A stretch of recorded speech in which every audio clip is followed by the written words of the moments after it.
Assalamualaikum warahmatullahi wabarakatuh. Bertemu lagi di channel Razkia Aurora dalam video pembelajaran kelas 6 bersama Ibu Asma Asmia. Kali ini kita belajar tema 2, Persatuan dalam Perbedaan, subtema 1, Rukun dalam Perbedaan, pembelajaran kedua. Nah, anak-anak, siapa yang pernah melihat pelangi? Pelangi terlihat sangat indah karena memiliki warna yang berbeda. Begitupun dengan kita, hidup berbangsa dan bertanah air akan terlihat indah apabila kita selalu hidup rukun dengan masyarakat sekitar walaupun memiliki perbedaan, berbeda suku, bahasa, budaya, dan agama. Dan perbedaan itu merupakan salah satu ciri khas bangsa kita. Coba kalian perhatikan gambar berikut.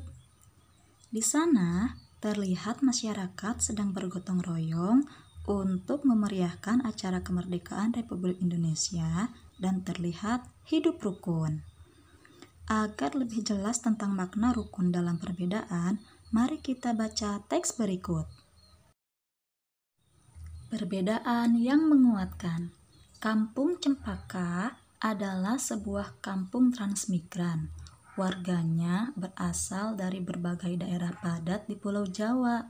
Hal itu menjadikan mereka berbeda suku maupun agama. Di Kampung Cempaka hiduplah 5 orang sahabat. Ada Asnah yang berdarah Sunda, Utami dari Banyuwangi, Tony, seorang anak etnis Tionghoa yang sebelumnya tinggal di Semarang, Wande dari suku Tengger di Jawa Timur, dan Marta, anak seorang pendeta yang dahulu tinggal di Solo. Di Kampung Cempaka, rumah mereka bersebelahan dan mereka pergi ke sekolah yang sama. Itu sebabnya mereka sangat akrab. Mereka suka bermain bersama dan sering menghabiskan waktu di rumah satu sama lain. Meskipun berbeda suku, kebersamaan begitu kental terlihat dalam keseharian mereka. Bersama anak-anak lain di Kampung Cempaka, mereka setiap akhir minggu berkumpul di balai utama kampung. Biasanya, selain berolahraga bersama, mereka juga kerap berkeliling ke rumah warga, membantu melakukan apa saja yang dibutuhkan warga. Kadang-kadang mereka membantu warga lanjut usia, sekedar membereskan rumah atau menyiapkan makanan. Sesekali mereka juga membantu orang tua yang sedang bekerja bakti membersihkan lingkungan. Dari Tony, mereka belajar menari barongsai, lalu mereka ajarkan tarian itu kepada anak-anak sekampung. Sementara itu, setiap tiba saat panen, Wande dan keluarganya akan sibuk memimpin warga membuat tumpeng gede, yaitu nasi khas dari daerah Tengger yang dibuat untuk mensyukuri berkah Tuhan dalam wujud panen raya. Sikap toleransi yang ditunjukkan kelima sahabat itu memang sekedar berupa hal-hal kecil. Hal kecil dalam keseharian itulah yang mencerminkan kehidupan Bhinneka Tunggal Ika di Kampung Cempaka yang kaya akan perbedaan. Mereka hidup damai berdampingan dan tulus saling menjaga. Perbedaan tidak menghalangi persatuan. Dengan bersatu, kita dapat melakukan banyak hal. Setelah membaca teks tersebut, silahkan kalian simpulkan tentang persatuan melalui hidup rukun dalam perbedaan pada bagan berikut. Apa perbedaan yang ada? Bagaimana menyikapinya? Apa manfaat hidup rukun? Silahkan tulis di buku tugas. Semangat persatuan bangsa Indonesia tercermin pada seni budaya lokal, salah satunya melalui tarian. Banyak tarian daerah Indonesia yang menerapkan persatuan. Contohnya, tari Lego-Lego dari Nusa Tenggara Timur. Mari kita baca teks berikut. Lego-Lego, tari adat Alor bermakna persatuan. Tarian adat adalah salah satu kekayaan budaya yang disampaikan secara turun-temurun dari nenek moyang. Tarian adat kerap memiliki pesan dan makna yang luhur. Salah satunya ada pada tari Lego-Lego dari Kabupaten Alor, Nusa Tenggara Timur.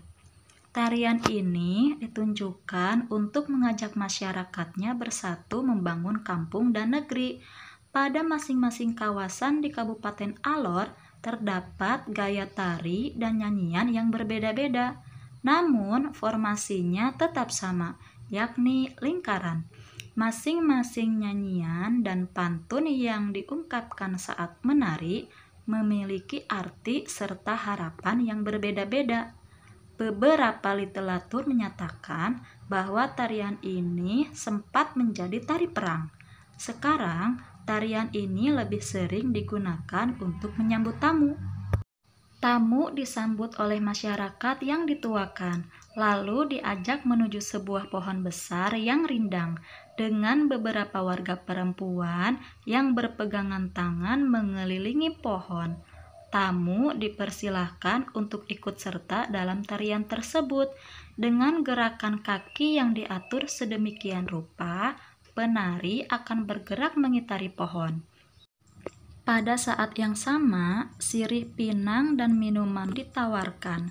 Gerakan kaki dan nyanyian di masing-masing daerah bisa saja berbeda, namun bentuk formasi lingkaran dan komponen tradisional lainnya tetap sama.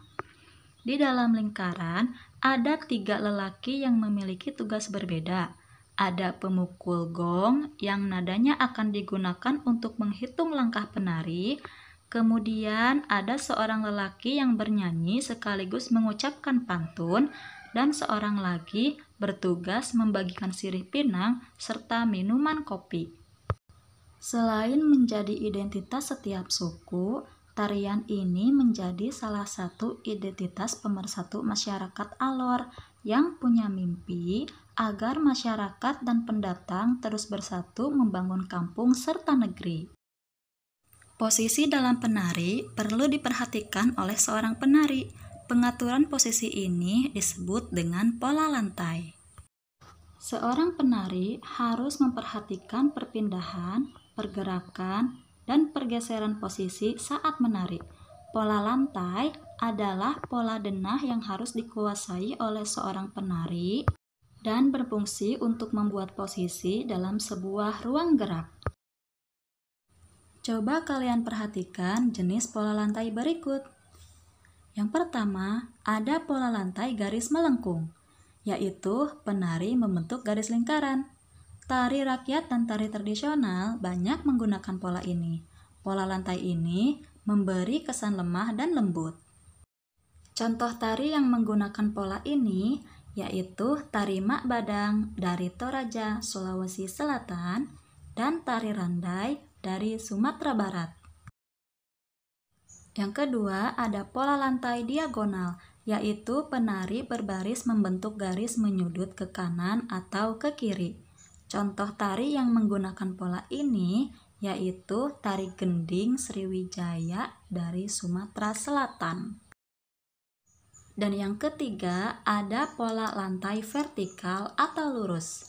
Tari klasik banyak menggunakan pola lantai vertikal. Penari membentuk garis vertikal, yaitu garis lurus dari depan ke belakang atau sebaliknya.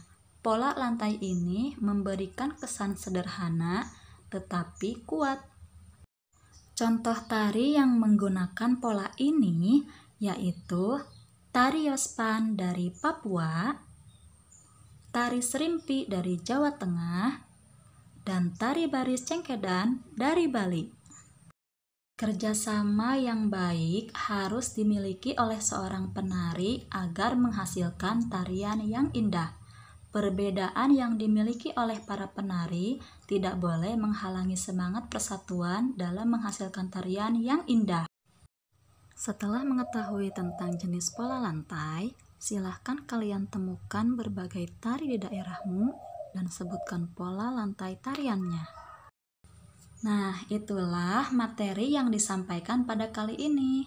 Terima kasih sudah bergabung. Sampai jumpa di video selanjutnya. Jangan lupa subscribe ya. Wassalamualaikum warahmatullahi wabarakatuh.